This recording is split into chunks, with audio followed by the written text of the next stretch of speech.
for joining us this morning. COVID is rising in your state as well. Cases are up, hospitalizations are up, deaths are up. Are you prepared to work with President-elect Biden to get it under control? Well, it is a regional increase that we're seeing. We are testing more. And frankly, George, I'm not going to take advice from Governor Cuomo.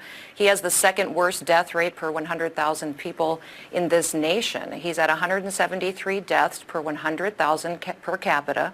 South Dakota's at 54. I appreciated that President Trump gave us the flexibility to do the right thing in our state, and will continue to do that. He let me do my job.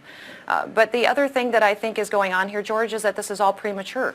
This is a premature conversation because we have not finished counting votes.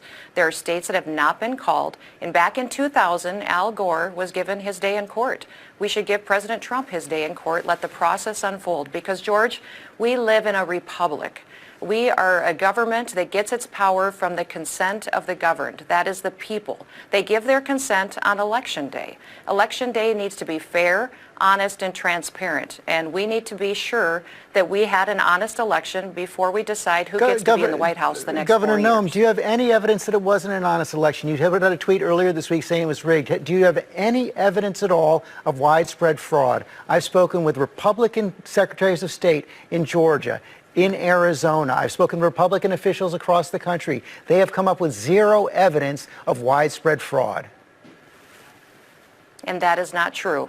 That is absolutely not true. People have signed legal documents, affidavits stating that they saw illegal activities. And that is why we need to have this conversation in court. The New York Times itself said that there were clerical errors. If you look at what happened in Michigan, fraud, Governor, that's that very we had different. Computer glitches that changed Republican votes to Democrat votes. You look in Pennsylvania, dead people voted in Pennsylvania. So, George, I don't know how widespread it is. I don't know if it'll change the outcome of the election.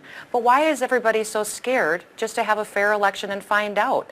We gave Al Gore 37 days to run the process before we decided who was going to be president. Why would we not afford the 70.6 million Americans that voted for President Trump the same consideration?